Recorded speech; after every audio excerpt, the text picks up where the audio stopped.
Pemirsa, Polda Metro Jaya akan menyelidiki dugaan penghasutan dalam pecahan uang Republik Indonesia yang dilakukan oleh Imam Besar Front Pembela Islam atau FPI, Rizik Syihab.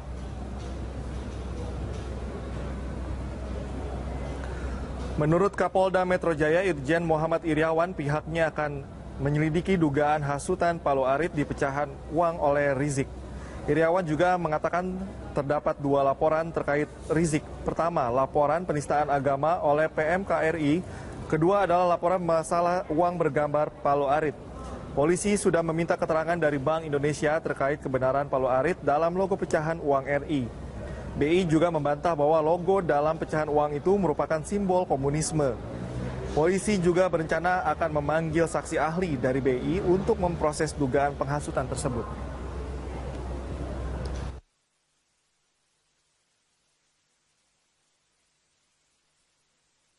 Selain dilaporkan terkait dugaan penistaan agama, nama Rizik Syihab juga sempat dilaporkan atas kasus lainnya. Seperti pada kasus dugaan penghinaan lambang negara serta simbol Bank Indonesia pada uang rupiah yang baru diluncurkan. Pada November 2016 lalu, Rizik Syihab dilaporkan oleh salah satu putri Bung Karno, Sukmawati Soekarno Putri, terkait dugaan penghinaan lambang negara. Laporan ini berdasarkan unggahan video yang sempat menjadi viral di media sosial terkait ceramah Rizik Syihab yang diduga menghina lambang negara. Kasus ini sempat ditangani pihak Polda Jawa Barat. Selain itu, nama Rizik Syihab juga sempat dilaporkan menyangkut logo Bank Indonesia pada rupiah yang baru diluncurkan. Laporan ini berawal dari beredarnya sebuah video yang juga sempat menjadi viral di media sosial yang menyebutkan lambang Palu Arit pada rupiah baru. Belum, nanti kita tunggu aja nanti ngelapor siapa. Ya, sekarang belum ada pelaporannya. Ya. Kemarin Kapolda udah menerangkan itu bakal mendalami soal. Ya pasti kita dalami pasti. Nanti kalau ada pelaporan nanti kita lanjut. Ini laporannya model A atau dari pihak? Nanti kita tunggu aja. Apakah karena belum ada ya? Apakah nanti model A atau nanti ada yang pelapor kita tunggu. Ya. Hingga kini, pihak kepolisian masih menyelidiki kasus tersebut dan menunggu laporan dari pihak yang merasa dirugikan akibat perkataan tersebut, salah satunya pihak Bank Indonesia. Tim Liputan, Berita 1. Pemirsa, hingga kini Polda Metro Jaya masih menyelidiki kasus dugaan penistaan agama yang dilakukan Rizik Syihab. Ya, sebelumnya Rizik Syihab dilaporkan oleh Perhimpunan Mahasiswa Katolik Republik Indonesia atau PMKRI atas dugaan penistaan agama pada bulan Desember lalu. Polda Metro Jaya menyebutkan kasus dugaan penistaan agama dengan terlapor Rizik Syihab masih dalam tahap penyelidikan. Pihaknya akan memeriksa sejumlah pihak maupun saksi atas kasus yang tengah menyeret nama Rizik Syihab. Sebelumnya Rizik Syihab dilaporkan PMKRI pada akhir bulan Desember lalu atas dugaan penistaan agama. PMKRI menyebutkan dugaan penistaan agama berdasarkan isi ceramah Rizik Syihab yang diunggah melalui media sosial. Selain Rizik Syihab, PMKRI juga melaporkan dua orang lain yang diduga mengunggah ceramah itu melalui media sosial.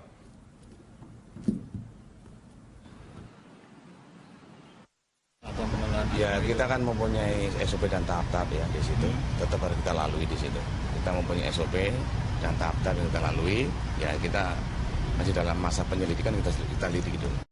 Pemirsa, Teti Pataresia, warga Kelurahan Balai Kembang Kramat Jati, Jakarta Timur tidak terima rumahnya dipasang paksa stiker salah satu pasangan calon gubernur dan wakil gubernur Pilkada DKI dan mengajukan protes ke Panwaslu DKI serta menulis kasus ini ke akun Facebooknya. Dan tiba-tiba akun Facebooknya tidak bisa diakses lagi. Apa yang sebenarnya terjadi? Kini sudah hadir di studio Teti Pataresia. Mbak Teti, seperti apa sebenarnya kronologi pemasangan dari stiker? Ya, awalnya mereka datang ke rumah saya, dua orang ibu-ibu ya kan. Salah satunya saya kenal, salah satu petugas yang mau ngedata itu adalah biasa suka datang ke rumah untuk periksa jentik nyamuk, Ibu Jumantik ya kita sebutnya Ibu Jumantik.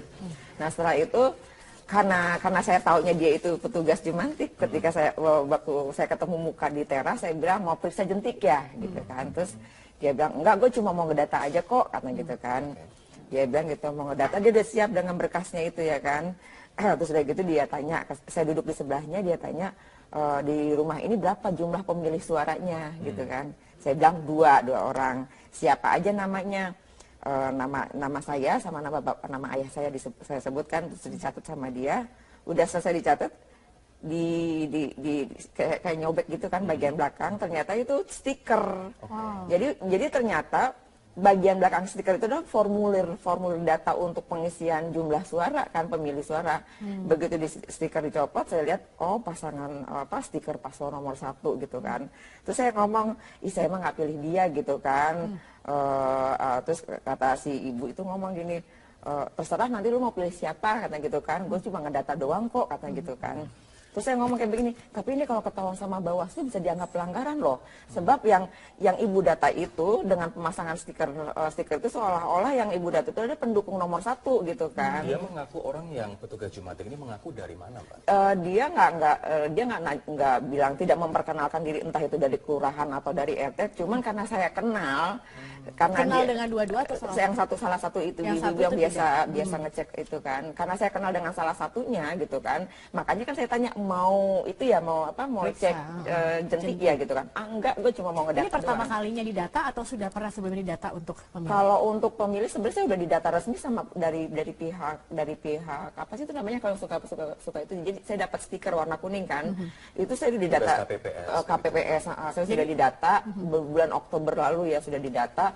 Makanya itu kan hanya jumlah pemilih berdasarkan kartu keluarga kan. Sama dan nama. Ketika didata lagi, Mbak tidak mempertanyakan kenapa harus didata lagi? Ini kan sudah enggak. Jadi saya nggak kepikiran ke sana. Cuma begitu udah didata, begitu sudah dilepas dari stikernya itu, saya baru tahu ini berarti ada sesuatu gitu kan. Kenapa harus dibalik stiker itu dia punya data gitu kan. Baik, setelah Anda memprotes, Mbak, apakah dia tetap ngotot menembakkan stiker tersebut atau terjadi? Karena sudah terjadi pendataan, akhirnya itu saya biarkan stiker itu terpasang buat barang bukti dong. Karena sudah terjadinya pendataan gitu.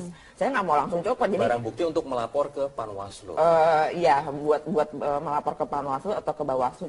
Cuman karena kebetulan saya nggak punya akses untuk berhubungan dengan Panwaslu dengan Bawaslu, akhirnya saya posting di Facebook. Jadi hari itu kejadian, jam 10 kejadian, jam 11 saya posting di Facebook. Sebelum ke Facebook, saya ingin tanya soal Panwaslu. Apa yang Anda sampaikan? Apa yang Anda laporkan kepada Panwaslu?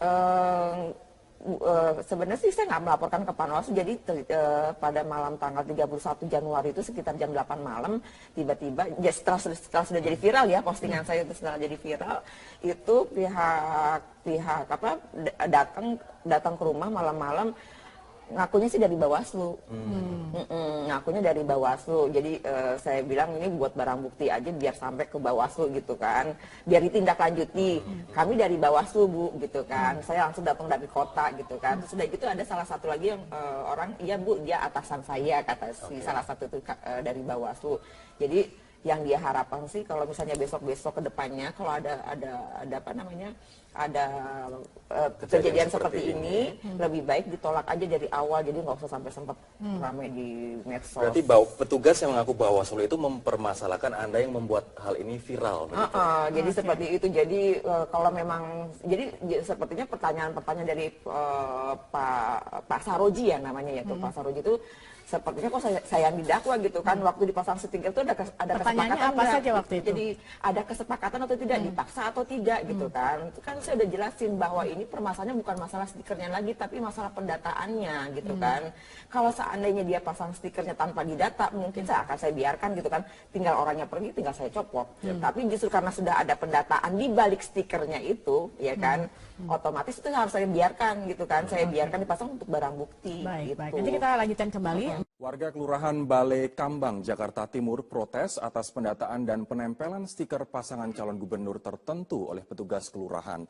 Kejadian ini sempat menjadi viral di media sosial dan sudah ditangani Panitia Pengawas Jakarta Timur. Ini adalah rumah Teti Pataresia, warga Kramat Jati, Jakarta Timur yang sempat menyampaikan curahan hati terkait dengan pendataan yang diselingi dengan adanya penempelan stiker salah satu pasangan calon gubernur DKI Jakarta yang dilakukan oleh oknum yang diduga merupakan petugas kelurahan Balai Kambang, Jakarta Timur. Dan penempelan stiker tersebut ternyata dilakukan di sepanjang Gang Haji Ahmad dan sejumlah rumah yang ada di Kelurahan Balai Kambang, Jakarta Timur. Teti kemudian mendapatkan undangan klarifikasi dari Panitia Pengawas Pemilihan Panwas Jakarta Utara atas unggahan pada akun media sosial Facebook miliknya tentang pemberian stiker pasangan nomor urut 1 oleh petugas Jumantik Kelurahan Balai Kambang. Teti pun mengaku mengungkapkan kekecewaannya atas penempelan stiker paslon Agus Silvi oleh petugas Jumantik Kelurahan Balai Kambang pada 29 Desember 2016. Petugas tersebut berdalih mendata Teti sebagai peserta pemilih. Sudah pernah didata, ya kan, waktu itu bulan Oktober, ya itu saya dapat stiker sebagai pemilih, sudah terdaftar sebagai pemilih resmi. Nah, kalau yang ini makanya kan setelah ibu-ibu tanggal 29 kemarin ibu itu bilang katanya mau mendata, ya saya agak bingung juga gitu kan, orang saya sudah didata resmi kok kan gitu kan, kok didata lagi, udah gitu didata di balik stiker, ternyata selain mendata mereka juga ini dengan apa pendataan dengan disertai dengan penempelan stiker paslon nomor 1. Bukan hanya rumah Teti, melainkan juga sejumlah rumah di Gang Haji Ahmad. Setelah kami usut di kantor kelurahan, Lurah Balai Kambang tidak pernah menugaskan petugas Jumantik mendata pemilih karena bukan wewenangnya. Petugas yang bersangkutan kemudian diberhentikan setelah mengaku sebagai relawan Agus Silvi. Kita berhentikan aja sebagai kader Jumantik, seperti itu, supaya buat perhatian buat dia bahwa kita ini adalah netralitas. Karena kader Jumantik itu kan juga mendapatkan honor dari Pemda DKI. Masyarakat pemilih diimbau turut mengawasi dugaan kecurangan selama rangkaian Pilkada serentak 2017. Laporkan ke Panitia Pengawas Pemilihan di kota ataupun kabupaten tempat Anda berada segera. Dari Jakarta, Jessica Wawor, Cahya Sunandar, Metro TV. Basuki Cahayapurnama dan Jarod Saiful Hidayat selaku Cagup dan Cawagup nomor urut 2 melawan berbagai berita hoaks di media sosial. Untuk menangkal berita hoaks, tim sukses Ahok Jarot pun menampilkan berbagai kesuksesan kinerja keduanya. Tim pemenangan calon gubernur, wakil gubernur DKI Jakarta Basuki Cahayapurnama atau Ahok dan juga Jarod Saiful Hidayat memiliki cara tersendiri untuk melawan berbagai berita hoaks di media sosial. Clara Tampu Bolon selaku tim sukses Ahok Jarot mengungkapkan pihaknya memperkuat konten media sosial dengan menampilkan berbagai kesuksesan kinerja keduanya dalam menata dan membangun Jakarta. Clara juga menampilkan berbagai belusukan Ahok Jarot ketika bekerja dan menghindari penggunaan kata-kata kasar di media sosial.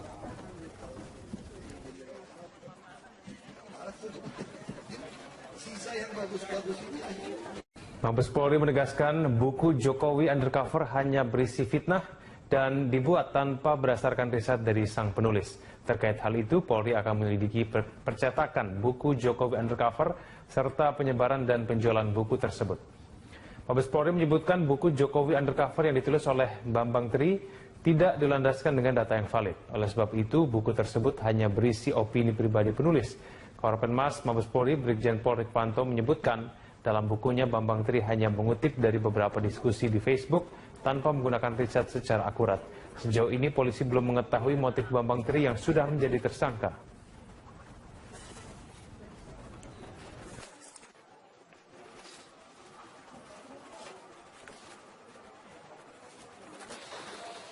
Dia mengambil bahan untuk membuat buku ini adalah dari medsos atau dari obrolan-obrolan dalam dunia maya. Jadi dia analisa sendiri, dia kumpulkan, dia gatok-gatokkan istilahnya, kemudian dia simpulkan sendiri sehingga menjadi narasi-narasi yang seolah-olah itu sebuah kebenaran yang dituangkan dalam sebuah buku. Termasuk juga foto-foto yang ada. Alasannya dia menggunakan analisa fotometrik. Kita tanya dari mana Saudara Bambang memiliki kemampuan itu. Dia cari di Google. Ya, dari Google ada petunjuknya, kemudian dia coba membandingkan foto satu dengan foto yang lainnya dengan caranya sendiri. Sehingga disimpulkan cocok. Ya, cocok yang disimpulkan oleh dirinya sendiri. Pemirsa, meme Pizza Hut ramai beredar di media sosial usai sidang keempat kasus Basuki Cahayapurnama. Pelesetan ini ramai diperbincangkan setelah salah satu saksi sidang Ahok salah menuliskan nama salah satu restoran cepat saji di riwayat pekerjaannya. Pasca sidang keempat Gubernur DKI Jakarta nonaktif Basuki Cahayapurnama atau Ahok atas kasus penodaan agama, meme Pizza Hut marak beredar di media sosial. Pizza Hut ramai diperbincangkan setelah Ahok memberikan pernyataan usai sidang. Ahok mengungkapkan ada beberapa kejanggalan dari saksi yang dihadirkan jaksa penuntut umum. Salah satunya terkait data diri saksi novel Haidir Hasan Bakmukmin alias Habib Novel. Dalam berita acara perkara, Novel menulis pernah bekerja di Pizza Hut tahun 1992 hingga 1995. Setelah dikonfirmasi, tempat bekerja yang dimaksud Novel, yaitu restoran Pizza Hut. Data yang keliru ini kemudian kesalahannya dilimpahkan kepada polisi, padahal data tersebut diisi oleh saksi sendiri. Ahok menduga Novel merasa malu pernah bekerja di tempat yang pemimpinnya tidak seiman. Lalu ada lagi satu saksi yang mungkin malu karena kerja di Pizza Hut. Pizza Hut punya orang Amerika. Lalu dia sengaja di berita acara tulisannya itu Pizza Hut, jadi beda. Jadi tulisan Pizza Hut-nya itu dia sengaja ubah. Ini saya kasih lihat ya, dia kerja di Pizza Hut-nya dia rubah. Saya pun sampai ketawa, ditanyain dia akhirnya ngaku. Dia nggak perhatikan katanya, padahal semua kan mesti tanda tangan ya. Tagar Pizza Hut kemudian banyak diunggah netizen hingga menjadi trending topik di media sosial Twitter. Selain data Novel yang tidak sesuai, Ahok juga menyebut ada salah satu saksi yaitu Gus Joy Setiawan yang mengaku sebagai advokat namun belum resmi disumpah sebagai advokat. Tak hanya itu, Gus Joy juga diketahui menjabat sebagai koordinator koalisi advokat rakyat yang mendukung pasangan calon nomor urut 1. Namun salah satu saksi Syamsul Hilal memastikan saksi tidak memiliki keterikatan atau kepentingan lain dalam kasus ini. Para pembela terdakwa, dia mengarahkan kita para pelapor ini berafiliasi kepada salah satu partai politik. Jadi tidak ada kaitan dengan apapun. Di dunia dan di akhirat saya pertanggungjawabkan. Bagi pengacara, afiliasi saksi dengan partai politik perlu ditelusuri. Dia punya kepentingan karena ada kebencian sejak lama, nah ini sulit untuk diterima menjadi saksi yang bisa katakanlah ya menjadi alat bukti di pengadilan untuk itu. Ya, jadi dalam hal ini ya kita memang perlu menguji saksi tersebut. Dalam sidang Selasa, jaksa penuntut umum menghadirkan 6 orang saksi yang juga merupakan pelapor dugaan penistaan agama. Namun hanya 4 saksi yang hadir, yaitu Novel Haidir, Muhsin, Joy Setiawan, dan Syamsul Hilal. Selain itu, 2 saksi lainnya yaitu Nahdi Naksabandi telah meninggal dan Muhammad Burhanuddin berhalangan hadir. Persidangan Ahok akan dilanjutkan kembali pekan depan. Sidang akan menghadirkan sejumlah saksi lain dari pihak jaksa penuntut umum. Tim Liputan, Metro TV. Saya sempat membaca di salah satu media pernyataan dari anggota tim kuasa hukum Humphrey Jemat yang mengatakan bahwa kesaksian dari para saksi tidak kredibel dan tidak bisa dijadikan alat bukti di persidangan. Apa alasannya? Ya, alasannya kembali lagi kepada begini, keterangan saksi itu kan harusnya kredibel. Artinya dia itu sungguh-sungguh memang motivasinya juga benar. Kehidupannya benar, tapi begini, bagaimana saksi ini bisa dibilang kredibel sedangkan dia banyak lupa, ya ini contoh ya, ada satu saksi ini. Ada satu saksi yang ditanya jawabannya lupa-lupa. Lupa melulu, ini SD-nya lupa di mana, tahunnya lulusnya, SMP-nya lupa tahun berapa lulusnya. Apa korelasinya kemudian dengan kasus? Nah, ini kredibilitasnya begini, kalau misalnya ya, ini contoh ya, dia sekolahnya saja dia lupa, ya dia tidak tahu. Kemudian kesaksiannya semua juga lupa. Lalu bagaimana dia bisa meyakini betul ya bahwa Pak Ahok ini kesaksiannya tuh menista agama dan dia melakukan bahwa ini sebetulnya satu penghinaan. Jadi secara analoginya sudah lucu, ini orang yang lupa-lupa ingatan begitu, tapi ingatannya begitu tajam ketika menyangkut masalah Pak Ahok.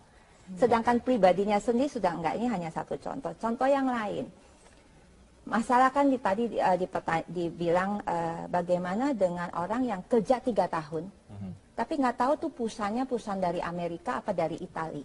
Malah dia bilang Pak Ahok itu goblok karena Pizza Hut itu dari Itali bukan dari Amerika. Ini hanya contoh. Sedangkan dia cuma dengar video Pak Ahok 29 menit. Nah ini ada yang lebih menarik lagi. Kita contoh kredibilitasnya bagaimana. Ini kita ambil contoh. Pada waktu Pak Ahok pidato di Kepulauan Seribu, yang dipermasalahkan kan pidatonya Pak Ahok kan, udah pasti menista, menodai agama, kira-kira begitu. Ini logika. Orang di Kepulauan Seribu, pada waktu Bapak menyampaikan pidato, ya, itu nggak ada yang protes, malah ketawa dan tepuk tangan. Itu belum selesai. Pak Ahok kemudian memberikan 3 termin pertanyaan, artinya masyarakat boleh bertanya. Dan nggak ada yang